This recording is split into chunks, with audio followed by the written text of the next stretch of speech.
Okay, so ladies and gentlemen, welcome to the class, and that is about the last week जिसमें आप लोग tour पे चले गए थे। तो उसकी हमारी कुछ टॉपिक रहते थे, तो मैंने सोचा कि आप लोगों के लिए उसका भी लेक्चर प्रिपेयर करके रिकॉर्ड करके आपको हवाले कर दूं। तो लेडीज एंड जेंटलमैन, आज का हमारा टारगेट क्या है? हम बात करना चाहते हैं number one. We want to talk about number one. If you remember, I talked about in the class that if we have, for example, h of z, which means the system response or transfer function, that is given by some numerator and divided by the denominator. May I call it x of z? Okay? So if we evaluate the denominator, it will give us the poles, and these poles will be are useful for finding the stability of the system, as well as the causality and non-causality and anti-causality of the system के लिए this is very effective, और we played with that along with the ROC। तो वो तो हमने class में ही आपको अच्छा खासा काम करवा दिया। नाउ कम्स द जीरोस, कि जीरोस का क्या काम है? So ladies and gentlemen, these zeros, when you will be playing with the y of z, which is the numerator, and you evaluate this numerator. If you evaluate this numerator equal to 0, which means, and find the values of z's, these values of z will be called as zeros। अगर आप थोड़ी सी तवज्जो दें तो आपने देखा कि मिसाल के तौर पे मैं कहता हूं G z divided by z minus a into z minus b, for example. So a and b तो आपको पोल्स के लिए इसका हमने काम काफी किया, हम बात नहीं करना चाहते, हम इस z पे बात करना चाहते हैं। Now this z is giving me the zeros. Now how it works, that will be interesting. तो इसकी तरफ आते हैं, एक काम हमने ये करना है, जीरोस के साथ खेलना है, and let me know that it will tell you about the which frequencies it allows and which frequencies it deny, which means block, which means that is a filtering phenomena. So in the filtering phenomena, your zeros plays a very important role. So that's the reason हमने कहा कि नहीं, इसको छोड़ते नहीं है, इसको cover करते हैं। तो एक तो ये कवर करेंगे। Number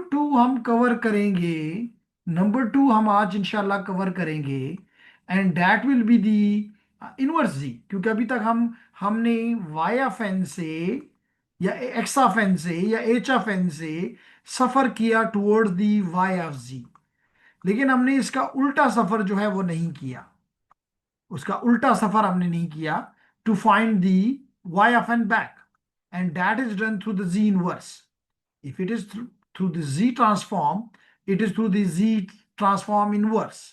So we will be covering the Z inverse as well today's class.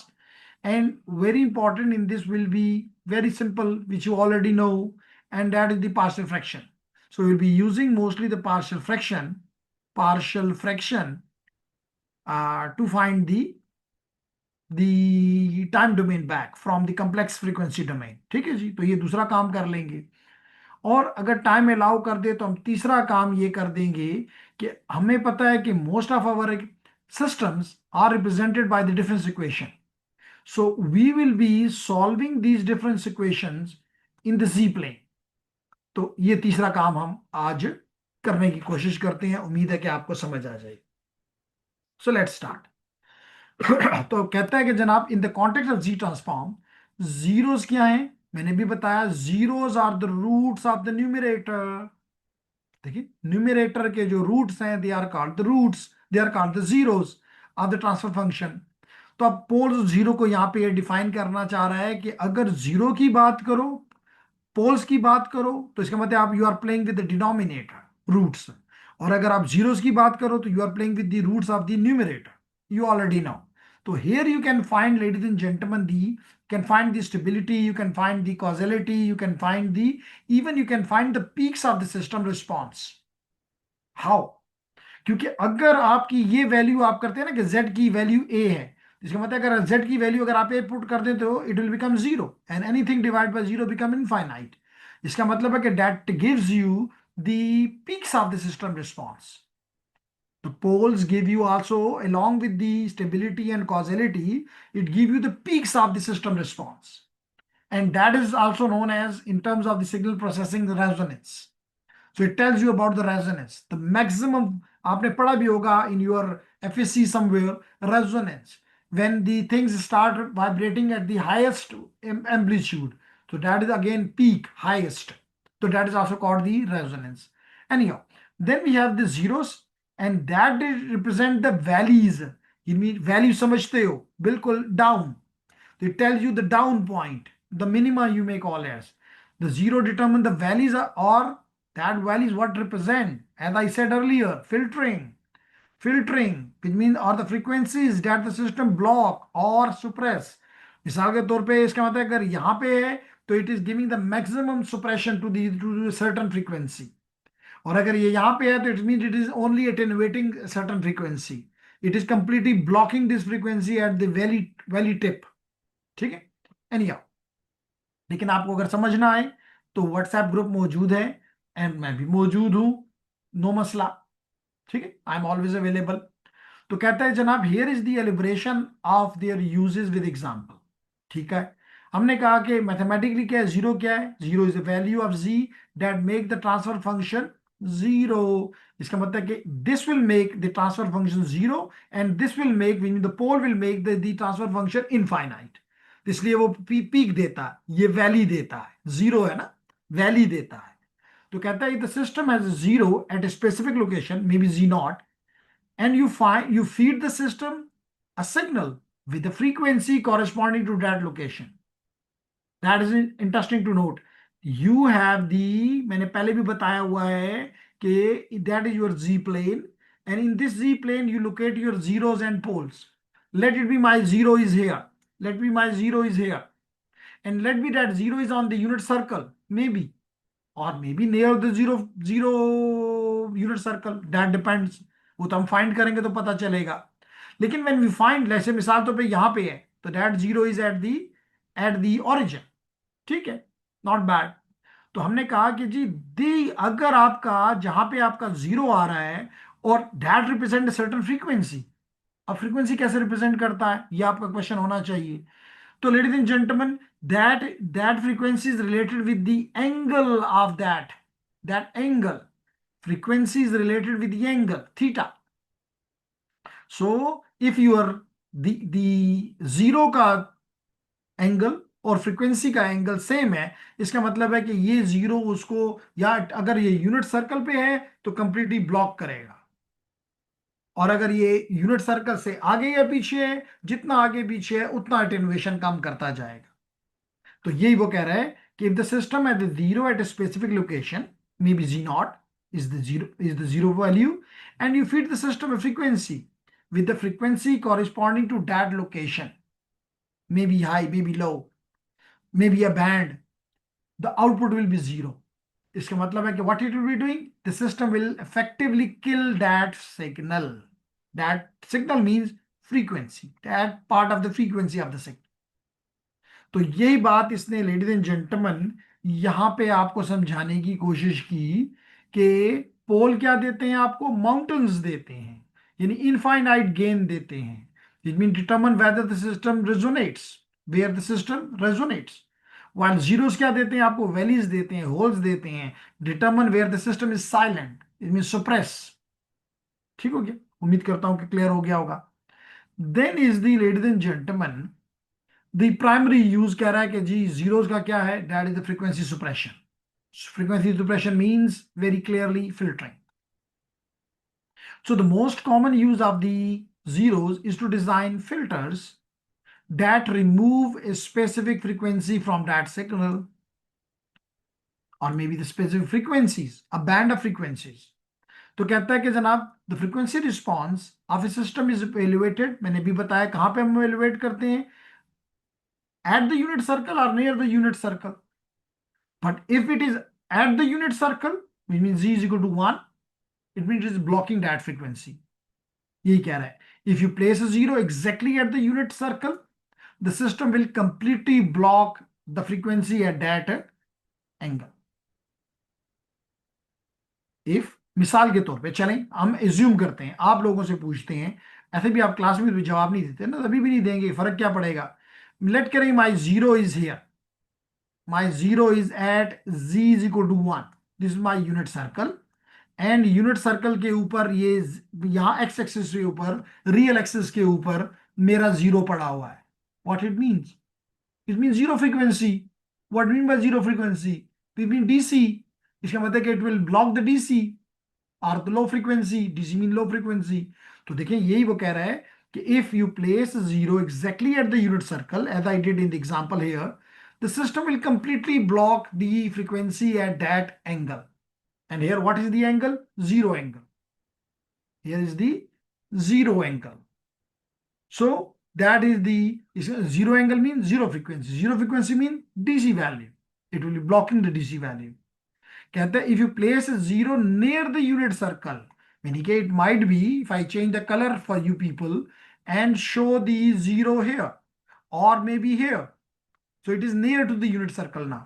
So what happens? The system will attenuate, reduce the frequency amplitude near that angle or on that angle. ठीक हो गया जी। तो example लेते हैं ताकि हमें clear हो जाए, फर्दर भी क्लियर हो जाए। तो हमने कहा कि जनाब what we want to design, we want to design a DC blocker. इसका मतलब है कि अगर डीसी को ब्लॉक करता है, इसका मतलब लो फ्रीक्वेंसी को ब्लॉक करता है, डीसी मीन लो, तो इसका मतलब है हाई को पास करता है। तो which mean we want to design either we may call it a DC blocker और we may call it a high pass filter. So let's move and learn it. Ladies and gentlemen, we can see here that we want to remove a DC component from a signal, which means a DC blocker. DC corresponds to an angle of zero. मैंने अभी कुछ देर पहले बताया, on the unit circle, which is a point at z is equal to 1. हमने ये काम किए हुए हैं। अब एग्जांपल लेते हैं। हमने कहा कि जी इसका मतलब तो ये है कि हम z इज इक्वल टू 1 पे रियल एक्सिस के ऊपर हम अपना जीरो रख दें। पोल नहीं का, जीरो का है। अभी कैसे रिप्रेजेंट होगा? टाइम डोमेन,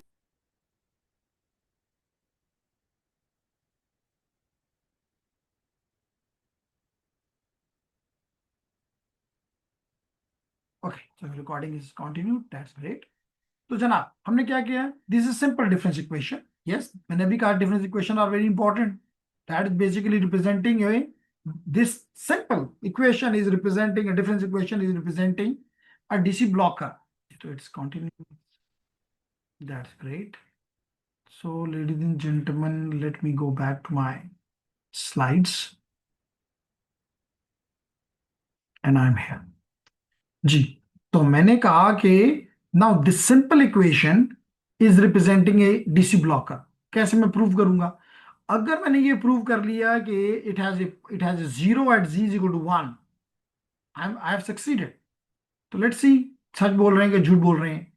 तो कहते हैं this is simple difference equation, it measure the change. What it is measuring? Change. If the signal is constant DC, constant mean DC, the change will be zero. तो क्या मतलब है जी? चलो हम इसका फाइंड करते हैं। अगर ये हमें पता है कि अगर ये हमारा वाई ऑफ एन है तो इसका जी ट्रांसफॉर्म होगा Y of capital Y of Z. अगर ये एक्स ऑफ एन है, एक्स ऑफ एन है, तो इसका जी ट्रांसफॉर्म होगा एक्स ऑफ जी। और आपने आपने पढ़ा है in your properties of ji transform कि अगर ये शिफ्टेड एक्स ऑफ एन है तो इट विल बी जी की पावर -1 इंटू एक्स ऑफ जी। तो बस यही वैल्यू मैंने यहाँ पुट कर दी कि जनाब this is y of n, y of z, x of n, x of z, x of n -1, z inverse x of z. Okay, अब मैंने क्या किया, इन दोनों में से मैंने एक्स ऑफ जी कॉमन ले लिया। तो what I get after this? I get y of z, sorry यहाँ इसको दोबारा लिख लेते हैं। इसका मतलब है कि Y of ji is equal to X of जी, और हमने ले लिया 1 minus ji inverse which is equal to 1/z simple. इसका मतलब है कि Y of ji divided by x of ji is equal to 1 minus 1/z। और आपको तो पता है कि output divide by input is system transfer function, और यहां मैं जी कॉमन ले लेता हूं, तो it will be z minus one, जी-1। तो अब देखें, आप आपका सवाल हल होना शुरू हो गया। क्या हुआ, हमने न्यूमरेटर को अगर सॉल्व करें तो z-1 इज इक्वल टू 0, इसका मतलब है कि z is equal to 1। So it mean it has a zero, it has a zero at z is equal to 1। इसका मतलब है कि दिस इक्वेशन जिसे हमने स्टार्ट लिया, that is representing in time domain, it is representing A low pass filter, low blocker, high pass filter. So how simple it is, and it is showing us that G the system is which one? Okay. So देखिए वही आ गया, h of z is equal to this, तो 0 is at 1, or because there is a 0 at z is equal to 1, the system completely block DC signal. It lets high frequency changes pass through. तो that's very, I hope कि आपको समझ आ गई होगी, और ना भी आए तो आप क्वेश्चन कर सकते हैं। दूसरी एग्जांपल हमने कहा लेते हैं जिसमें हम स्मूथिंग करते हैं, एवरेजिंग करते हैं। बेसिकली इसका मतलब यह है कि हम लो पास, यानी जो हमने पूरे ऊपर किया है उसके ऑपोजिट करना चाहते हैं।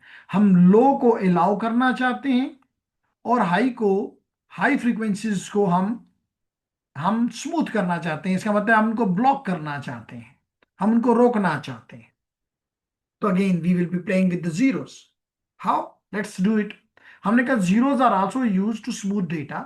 स्मूथ डेटा में हाई फ्रीक्वेंसी हटा दो, स्मूथ हो जाएगा। This is done by killing the high frequencies and letting the low frequency pass. So ladies and gentleman, let's have a low pass filter now. हमने कहा कि लो पास फिल्टर का क्या मतलब है, कि जनाब इसका मतलब यह है कि अगर वन के ऊपर हमने जी इक्वल टू वन के ऊपर जीरो रखा, तो it acts as a DC blocker. इसके मतलब high frequency high pass filter कितना इजी है। ऐसे ही मैंने तो आपको बताया हुआ कि डीएसपी बहुत इजी है, सिर्फ हमने लोगों को बताने के लिए कि हमने इतना मुश्किल काम कर रहे हैं, हम थोड़ी थोड़ी बातें करते रहते हैं, हल तो है तो आज इजी। अब इसके मुकाबले में लेडीज एंड जेंटलमैन, अगर मैं जी इज इक्वल टू -1 पे रख दूं, zero, z is equal to -1 पे रख दूं, तो it will be a low pass filter, and high को ये रोकेगा, हाई को ये पास नहीं करेगा, हाई को ब्लॉक करेगा। क्यों? क्योंकि अगर मैंने अभी कहा कि frequencies are related with the angle, तो अगर, और आगे आगे जाके मैं इसको क्लियर भी करूंगा, कि अगर हम ये देखें तो दिस इज पाई रेडियन। तो पाई रेडियन का मतलब होता है मैक्सिमम फ्रीक्वेंसी। पाई रेडियन का मतलब है, देखे ना, यहां से जीरो है, फिर 0.1 रेडियन, 0.2, 0.3, 0.4 होते होते होते होते मैक्सिमम इज हियर। उसके बाद तो फिर कम होना शुरू हो गया ना, और फिर जीरो पे पहुंच जाएगा। तो कहने का मकसद ये है कि दिस इज द मैक्सिमम, और अभी मैं क्लियर करता हूं इसका मतलब क्या है, मैक्सिमम का मत क्यों ये मैक्सिमम है। तो but do remember for the time being that pi radian mean the max. इसका मतलब अगर मैं पाई रेडियन के ऊपर अपना जीरो रख दूं, तो इसका मतलब मैं हाई फ्रीक्वेंसीज को ब्लॉक कर रहा हूं और लो के गुजरने दे रहा हूं, इसलिए मैं कह रहा हूं this is a low pass filter. अब क्योंकि मैंने कहा it is averaging, it is averaging, तो जनाब आपको पता है एवरेज का मतलब होता है कि दो वैल्यूज को ऐड करो और डिवाइड कर दो जितनी भी वैल्यूज हैं। तो यहां भी देखो मैंने यही किया कि मैंने प्रेजेंट वैल्यू और पास्ट वैल्यू को ऐड किया और उसको टू पे डिवाइड कर दिया, and I assume that this my system equation represents a low pass filter। लेकिन ये चेक करना पड़ेगा वाकई it has a pole at z is equal to -1 और somewhere else. So ladies and gentleman, let's do it. कहते हैं this average is the current and previous sample. जी, current and previous sample, यही मैंने कुछ देर पहले कहा। तो let's have a simple example. हमने कहा जी क्या है, 1/2। अभी बताया कि अगर एक्स ऑफ एन है तो एक्स ऑफ एन का जी ट्रांसफॉर्म है एक्स ऑफ जी, और अगर ये है एक्स ऑफ n-1, तो इसका मतलब है it will be ji inverse x of Z. बस यही हमने यहां पुट कर दिया, 0.5 अपनी जगह पे, एक्स ऑफ एन के एक्स ऑफ जी, और x of n minus one के आ गया z inverse x of z. Simple. अब यहां से दोनों से मैंने एक दफा फिर, लेडीज एंड जेंटलमैन, मैं 0.5 और एक्स ऑफ जी को कॉमन ले लेता हूं। 0.5 तो पहले से बाहर है ना, तो यहां रह जाएगा 1 minus ji inverse, which I can write as 1/z as well. इसका मतलब है कि यहां पे ये एक्स ऑफ जी मल्टीप्लाई हो रहा है, दूसरी तरफ डिवाइड हो जाएगा, तो इसका मतलब है कि Y of ji divided by x of ji is equal to 0.5, and then take the LCM again z, and it will give you z minus 1, something like this। गलती तो नहीं हुई? यहां प्लस है। ओके, तो कंटिन्यू करते हैं जी। लगता है आपकी दुआएं बड़ी स्ट्रांग हैं। सुबह से में कोई मसला नहीं था और अब दो दफा मसला कर चुका। Anyhow, so we continue. तो ladies and gentleman, if you look at, हाँ चीजें मैं कह रहा था कि हमने प्रूव कर लिया कि z माइनस वन पे that is equivalent to in time domain the summation plus the number of signals। तो यहाँ पे हमने दो का करंट एंड प्रीवियस सैंपल का सम किया और टू पे डिवाइड किया और उसको हमने देखा, तो it has a zero at z is equal to minus one. और इसका मतलब क्या है z is equal to minus one का? इसका मतलब पाई रेडियंस या 180 degrees.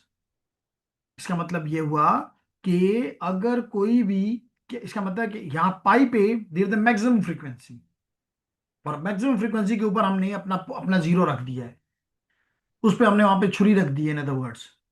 So now it can't go, it is blocked. So the system blocks the higher frequencies, acting as a smoother और ए लो पास फिल्टर। आगे चलते हैं जी। फिर हमने कहा, ये चीज समझाने के लिए मैंने कहा कि इन दी discrete word, that is very important to understand, we have done all these chapters। So ladies and gentleman, हम बात कर रहे थे कि हम उस फ्रीक्वेंसी की नहीं बात कर रहे जो कि हम एनालॉग में काउंट करते हैं, यहां पे हम डिजिटल वर्ड की बात कर रहे हैं। कहते हैं there is a hard speed limit frequency limit, you physically can not oscillate faster than the Nyquist frequency. इसका मतलब the Nyquist frequency is the highest possible frequency, digital frequency, and that frequency is at pi radian। अभी clear करता हूं। कहता है कि here is what that means intuitively and mathematically। Intuitive link क्या मतलब है? zigzag limits। बताता हूं क्या मतलब है। Imagine you are plotting points on a graph to represent a wave. ठीक है, हम एक वेव को रिप्रेजेंट कर रहे हैं। अब क्या है जनाब, कहता है कि लो फ्रीक्वेंसी का क्या मतलब है? The point slowly rise and slowly decline, इसका मतलब लो फ्रीक्वेंसी। लेकिन अगर इसी को अगर मैं यूं कर दूं, तो अब क्या हो रहा है? Fastly decline and fastly rise, इसका मतलब हाई फ्रीक्वेंसी। इसका मतलब this is high frequency and this is low frequency. तो यही वो कह रहा है, the point slowly rise and slowly falls, they may they have many points per wave cycle. एक साइकिल में many point, many samples are taken, while here very small number of samples are taken per wave। तो ये कह रहा था points goes up and down very quickly. दो highest possible frequency क्या मतलब है? What is the fastest way a sequence of numbers can change, and that is gentleman you can see here, +1 से -1, यानी कि इधर पहले +1 फिर -1 +1 -1 +1 -1। इसका मतलब है कि आप एक जगह से सिर्फ एक सैंपल उठा सकते हैं। This is when every single sample flips polarity, every, पिछले वाले से अगला चेंज है, फ्लिप्ड है, उसके आउटपुट जेट है, 180 डिग्रीज है। इसका मतलब है कि पाई रेडियंस है। तो अगर पाई रेडियंस पे ऊपर फ्रीक्वेंसी हो, तो इसका मतलब that is the highest possible frequency which is called Nyquist frequency. अब उम्मीद है कि आपको समझ आ गई होगी। कहता है you can not oscillate faster than this Nyquist criteria और Nyquist frequency. If you are at the peak, the fastest you can get to the trough. एक दफा पीक पे थे, दूसरी दफा आप वैली में गिर गए, यानी कि ट्रफ में गिर गए। Is in the next, very next sample, this specifies zigzag pattern, is this zigzag pattern is called Nyquist frequency। फिर हमें बात करनी है, फिर हमें बात करनी है about the what is why is it called pi radian? Means the signal processing में measure the frequency किस तरह measure करते हैं? How much an angle changes per sample. यानी कि अगर आपका .1 से लेट करें 0 से .1 पे हो रहा है और फिर दूसरी केस में .0 से .5 हो रहा है, तो आप देखें दोनों के एंगल, एक में आप 0 से .1 रेडियन पे गए हैं और दूसरे केस में आप लेट करें 0 से .5 रेडियन पे गए हैं। इसका मतलब है कि that is the in the second case the frequency is higher. तो यही वो कह रहा है, और सैंपल तो आपने पीरियोडिक लेने होते हैं। तो यही वो कह रहा है कि इन सिग्नल प्रोसेसिंग में मेजर द फ्रीक्वेंसी कैसे, सिग्नल प्रोसेसिंग में डिजिटल में, how much the angle changes पर सैंपल, पिछले और अगले सैंपल के दरमियान में एंगल का कितना चेंज होगा। मैंने कहा angle is the measure of frequency. Think of the unit circle which is equal to 2 pi radian और 360 डिग्रीज। तो लो फ्रीक्वेंसी का मतलब है you take small steps around this 2 pi radian about this 360 degrees. Let example उसने दिया कि you are taking the steps at .1 radian per step. Zigzag में क्या है, you go from +1 right side of the circle 0 radian to -1 left side of the circle pi radian. यानी कभी आप 0 पे हैं, कभी आप पाई पे हैं, तो it mean this is the fastest possible. तो कहता है in the single step you must jump exactly half way around the circle. Half of the circle is 180 which is equal to pi radians. Therefore the frequency where you jump from positive to negative, every sample is pi radians per sample, and that is the highest possible frequency in the digital world. ठीक है जी। तो पहली चीज आपकी cover हो गई। दूसरा item हम कवर करते हैं कि इनवर्स कैसे करें।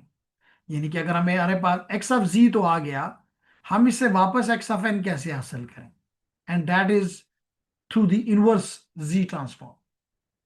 तो कैसे करेंगे, अगेन कहता है कि Z it's mathematical process of converting a signal from a frequency domain back to the time domain, discrete time domain.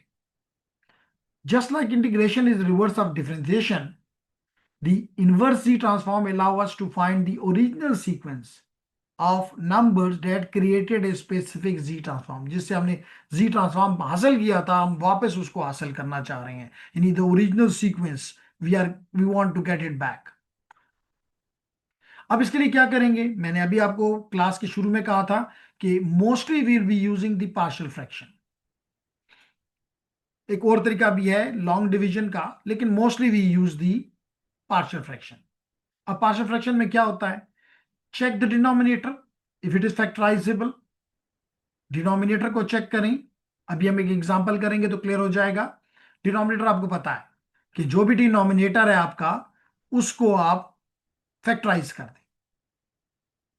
फिर क्या करें कि एक चीज आपने याद रखनी है, दैट इज इंटरेस्टिंग, और वो ये है कि आपने जो आपका एक्स ऑफ जी है, इसको जो भी है, एक्स ऑफ जी है, एच ऑफ जी है, वाई ऑफ जी है, कोई भी है, पी ऑफ जी है, डजेंट मैटर, जी है बस।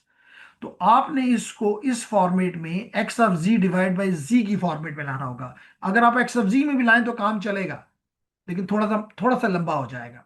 अभी क्लियर करता हूं। तो जनाब क्या करें, पार्शियल फ्रैक्शन करने के बाद create x of ji divide by z to make the math fit standard table. क्या मतलब है इसका, इसका मतलब ये है कि अगर मैं आपके वापस चला जाऊं वेयर आई लेफ्ट, आपको मैंने भेजा था प्रॉब्ली यहाँ, प्रॉब्ली यहाँ, प्रॉब्ली यहाँ, और जी।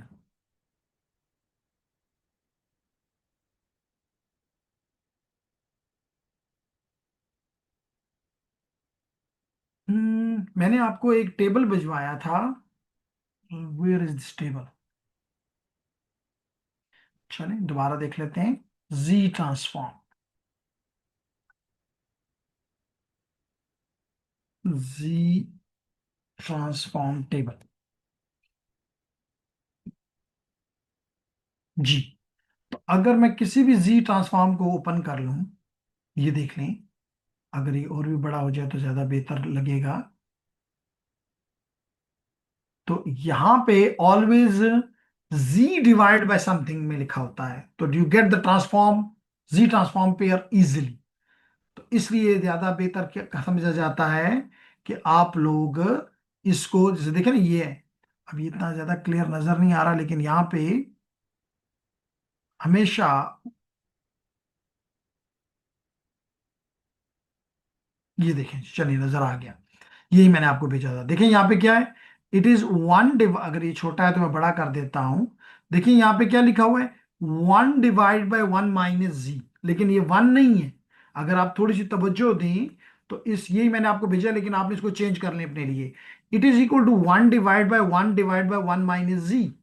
और अगर मैं इसको सॉल्व करूं तो क्या आ जाएगा, it can be written as 1/जी, इसका एलसीएम ले लें तो यहाँ पे आ जाएगा z-1। ये नीचे डिवाइड हो रहा है, ऊपर आके मल्टीप्लाई हो जाएगा। तो हम यहाँ पे लिख सकते हैं z/z-1, सॉरी, z-1। तो ऑलवेज इट इज, देखो इसको देख लो, इसको देख लो, इट इज z/z-1 की फॉर्मेट में है। इसलिए बेहतर है कि आप इसको x of z divide by z करें, और बाद में इस z को ले जाएं दूसरी तरफ, तो आपको इस फॉर्मेट में चीजें मिल जाएंगी, और directly you will be able to transform it into the time domain. इसलिए देखें यहाँ भी ये जी इनवर्स है, ये ऊपर जाके जी बनेगा, यहाँ भी जी इनवर्स है, ऊपर जाके जी बनेगा। तो mostly it happens like this. इसका मतलब है कि मैं आपके लिए ट्रिक है, एक टिप है, मानो आपकी मर्जी, ना मानो फिर भी आपकी मर्जी, लेकिन बेहतर है। तो इसलिए लेडीज एंड जेंटलमैन, आपको हमने यहां पे बताने की कोशिश की जी, कि पांच फ्रैक्शन करो और इसको x of ji divide by जी की फॉर्मेट में लिख दो। अभी एक क्वेश्चन करता हूं तो क्लियर हो जाएगा।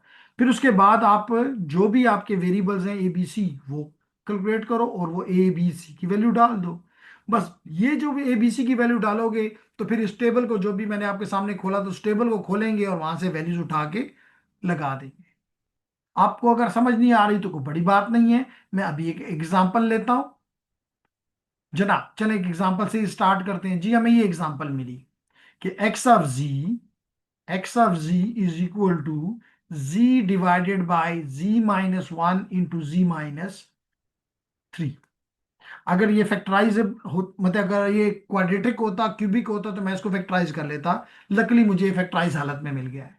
अब मैं क्या करूंगा, मैंने अभी कहा कि दूसरा स्टेप में ये करूंगा कि आई will be writing it in the format of x of z divide by z।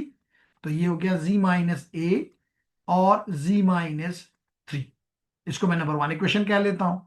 Now I write this equation number 1 as z-1 into z-3 is equal to a divided by the first plus second divided by the second।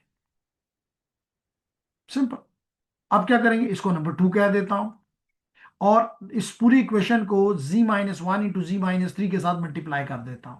तो यहां पे multiply होगा तो 1 आ जाएगा, यहां z cancel हो जाएगा, z-1 तो z-3 आ जाएगा, यहां पे z-3 कैंसिल हो जाएगा तो z-1 आ जाएगा, एंड कॉल इट नंबर 3।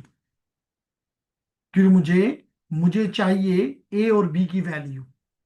तो जनाब मैं यहां पे पुट करता हूं, put z is equal to 3। तो ये 3 - 3 0 हो जाएगा। तो 1 is equal to b, 3 - 1 which is equal to b. इसका मतलब है कि b इज इक्वल टू 1/2। आसान हो गया जी, b की वैल्यू निकल आई। इसी तरह अगर मैं इसी इक्वेशन में, इसी इक्वेशन 3 में, 3 इक्वेशन में पुट किया, 3 इक्वेशन में पुट करूं z इज इक्वल टू 1, तो देखें जी ये 1 - 1 0 हो जाएगा। तो हमारे पास आ जाएगा a into 1 - 3 which is equal to -2b, -2a which is equal to a is equal to -1/2। तो हमारे पास a की वैल्यू भी आ गई और b की वैल्यू भी आ गई।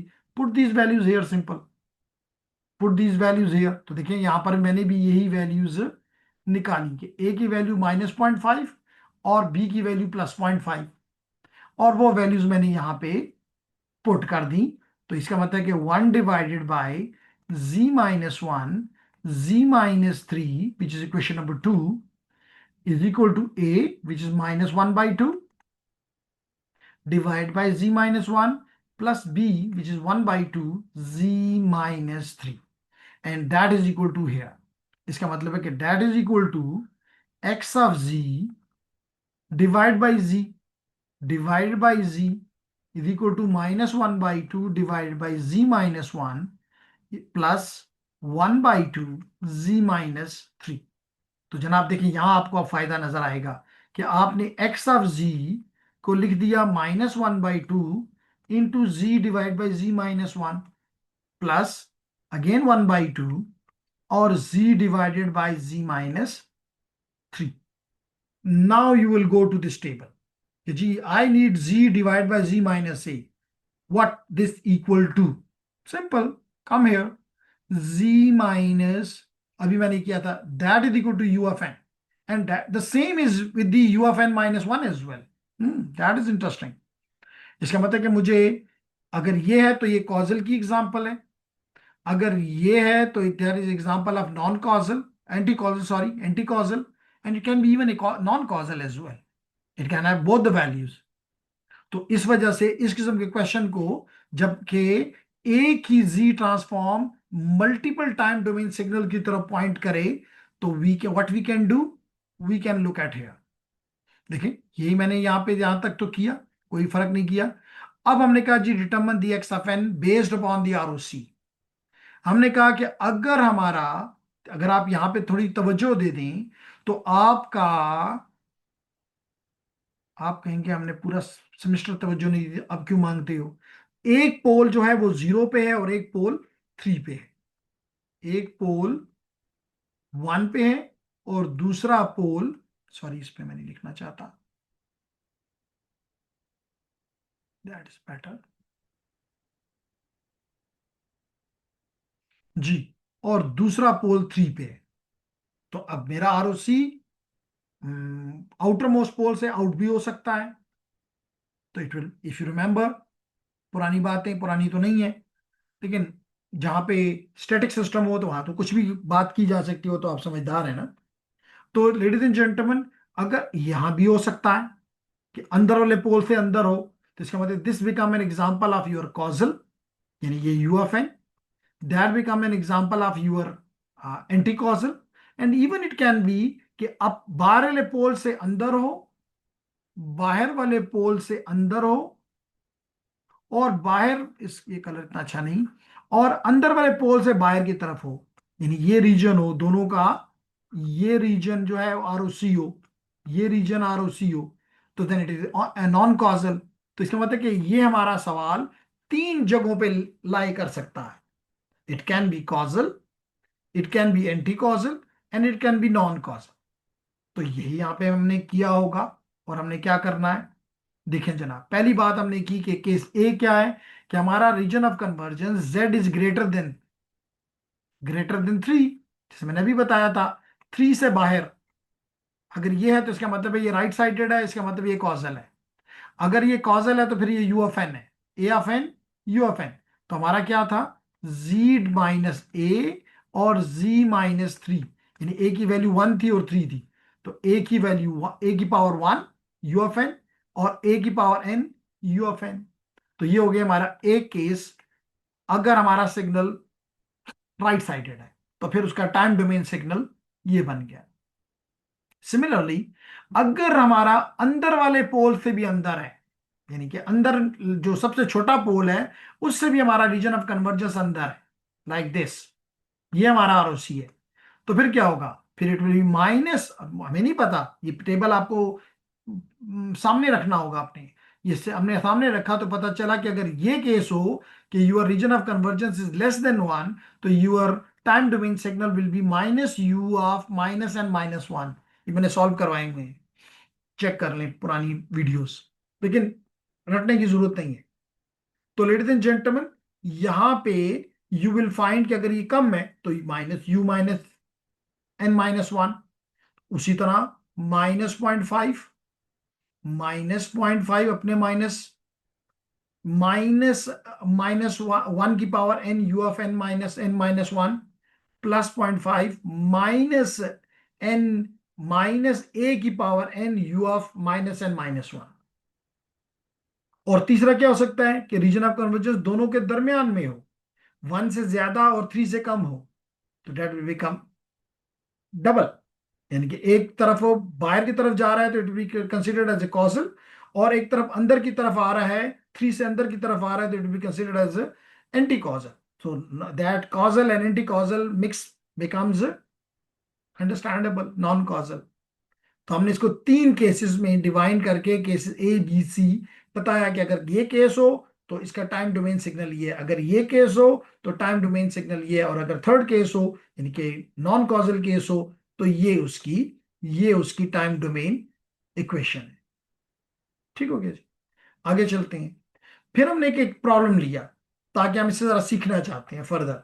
मैंने कहा था ना कि हम इससे थर्ड काम कि अगर हमें इस किस्म की कोई इक्वेशन दे दी जाए, now this equation is representing taking some input and using some previous outputs and giving us a new output y of n, and we want to solve this difference equation।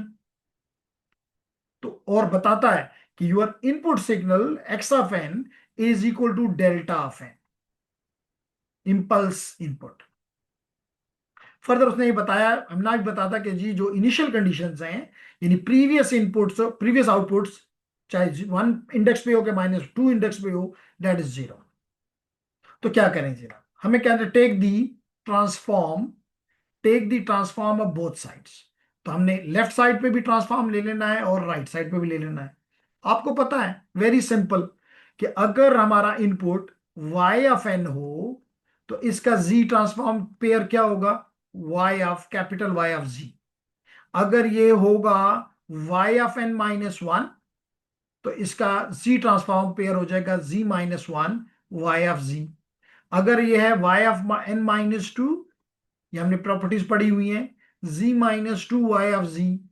और अगर x of n है तो हमारा z transform pair हो जाएगा x of z। तो हमने यही कहा कि लेफ्ट साइड का भी और right side of this equation number 1 इसका z ट्रांसफॉर्म ले लें।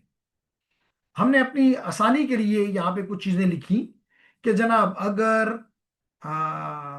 कोई लिनियरिटी का फैक्टर है, कोई चीज उसे मल्टीप्लाई हो रहा है, समेशन हो रहा है, तो हमने ये प्रूव भी किया है कि लिनियरिटी को हमारा जी ट्रांसफॉर्म मानता है। It will be looking like this, a y of z plus b ji inverse y of z, क्योंकि it is y of n -1 अभी मैंने ऊपर लिखा है। इस तरह का टाइम शिफ्टिंग हो तो वाई जितना भी टाइम शिफ्ट है y of that shift minus with minus sign and y of जी।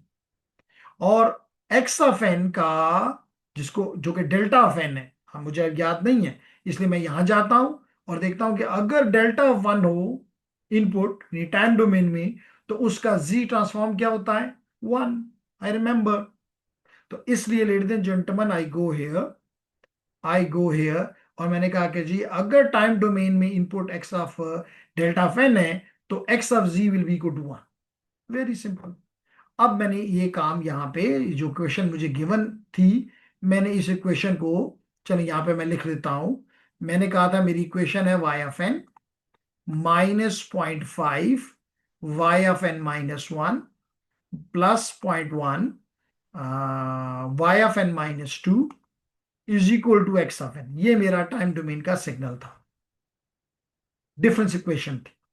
तो अब इसका मैं अगर दोनों साइड पे ले लूं तो y ऑफ n का क्या हो जाएगा y ऑफ z। 0.5 0.7 सॉरी, अब ये शिफ्टेड है, इसका मतलब कितना शिफ्टेड है -1, एक डिले है।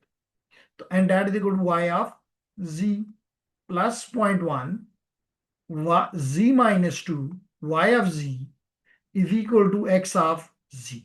आई hope it's clear. Ladies and gentlemen, आप दोनों तरफ इधर y ऑफ z कॉमन ले लें and that will give you 1 minus 0.5 z inverse plus 0.1 z minus 2 और z of x of z as per our example वो delta of n है and delta of n का 1 होता है।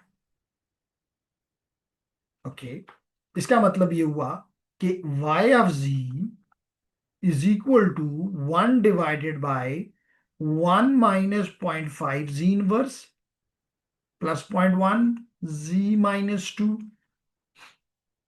अब अगर आप इसको दो तरह से आप हल कर सकते हैं। एक तरीका तो ये है कि आप एक तरीका तो ये है लेडीज एंड जेंटलमैन, अच्छा ये नहीं मानता, ओके इससे मनवा लेते हैं। जी, गुड। तो क्या हुआ लेडीज एंड जेंटलमैन कि आप इसको जी स्क्वेयर से मल्टीप्लाई भी कर दें ऊपर और नीचे भी, नी, नीचे भी डिवाइड कर दें। सिंपल करते हैं जी, चलिए छोड़ें। हमने कहा 1, और ये हो जाएगा 1 - 0.5 डिवाइड बाई जी, और +0.1 +0.1 जी स्क्वेयर। तो एलसीएम ले लें, एलसीएम ले लें, क्या आ जाएगा, y of z is equal to 1 divided by, नीचे आ जाएगा जी स्क्वेयर एलसीएम, तो ये हो जाएगा जी स्क्वेयर -0.7 जी +0.1। ये नीचे डिवाइड हो रहा है, ऊपर आके मल्टीप्लाई हो जाएगा, तो z square divided by z square -0.7 z +0.1। अब लेडीज एंड जेंटलमैन, मैंने अभी कहा था आपको कि वाई ऑफ जी को अकेला ना छोड़ो, इसके नीचे जी लेकर आओ। तो यहाँ पे आपके दो जीज हैं, एक जी इसके नीचे ले आए और एक जी आपका वहां पे रह जाएगा। नाउ मैंने कहा था कि अगर ये क्वाड्रेटिक है, क्यूबिक है, तो ट्राई टू फैक्टराइज इट। तो मैं इसको फैक्टराइज करके यहां लिखता हूं। कैसे फैक्टराइज करता हूं, आसानी आपको आता है, मुझे पता है कि आपने मैट्रिक पास की हुई है, लेकिन मुझे नहीं पता कि आपको भी पता है कि नहीं पता। तो मुझे पानी पीने दें और फिर आगे चलते हैं। पानी की वजह चाय पी लेते हैं।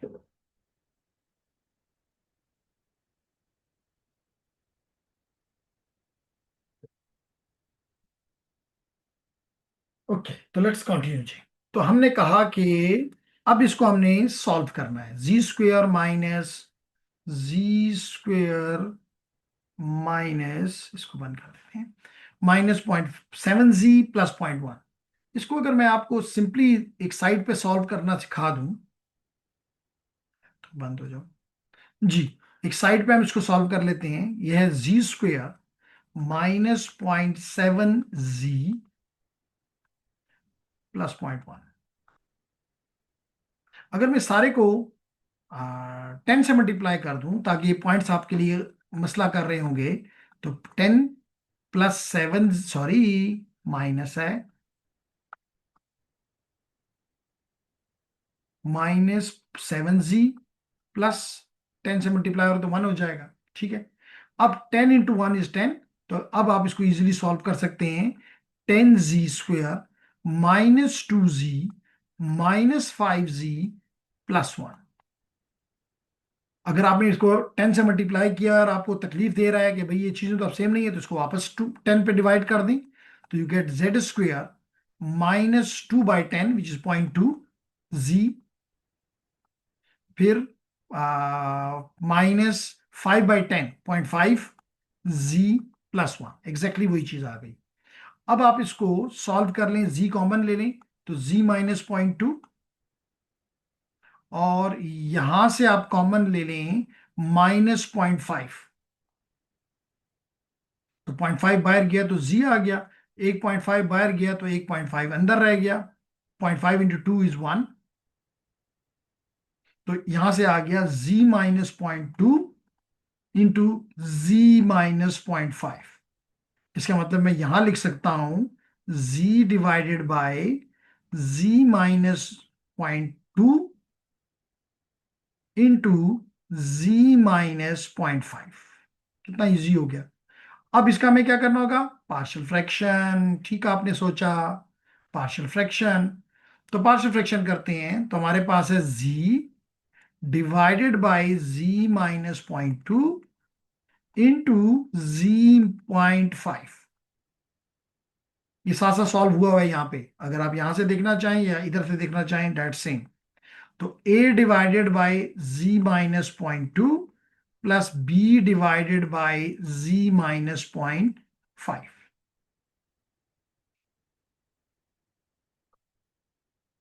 ओके, तो ladies and gentleman, multiply both side by this thing, the denominator.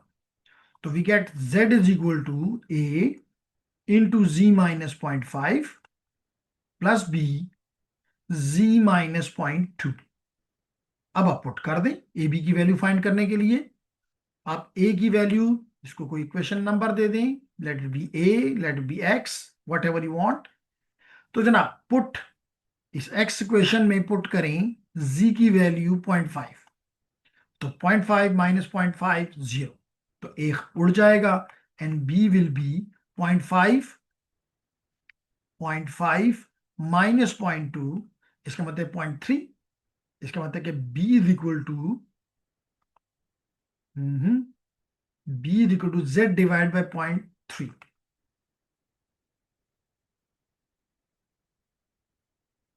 Sorry, z की वैल्यू इधर भी पुट करोगे ना, जेड की वैल्यू इधर भी पुट करोगे 0.5। तो ये हो गया 0.5 divided by this, which you can simply write 5/3।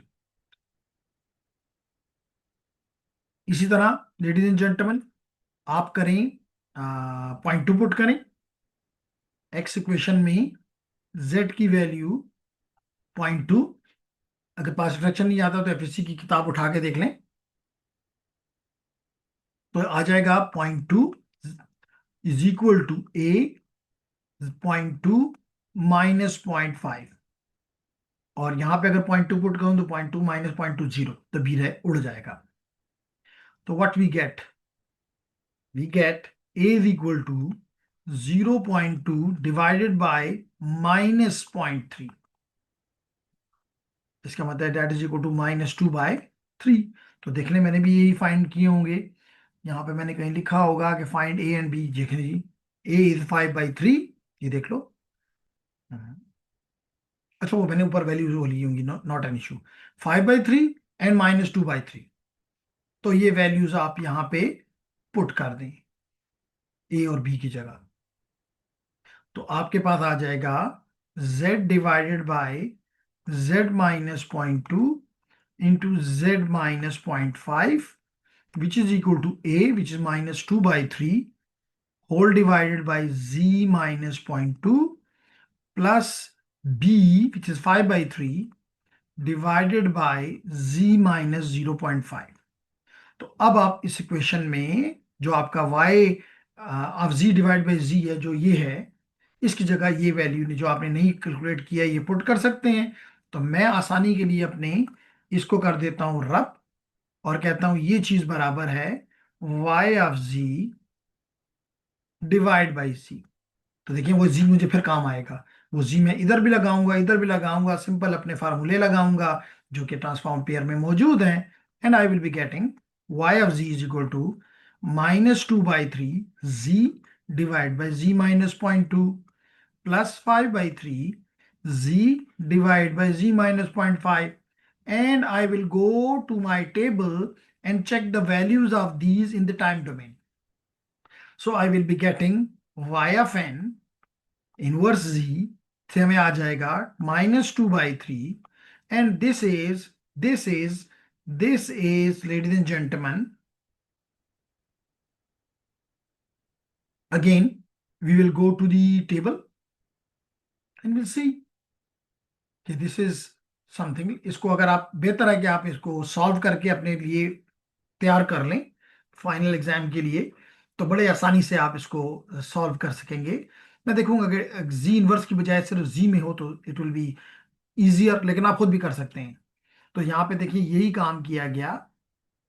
ये देखें टेबल को इस्तेमाल, 0.5 की पावर n, ये 0.5 की power n, u of n -2/3। चलिए यहां कर लेते हैं, this is u of n, sorry a of n, और a की वैल्यू 0.2 है, 0 दिस n और u of n plus 5/3 a की वैल्यू 0.5 है, n u ऑफ n। कितना इजी है, टाइम डोमेन में सिग्नल आ गया।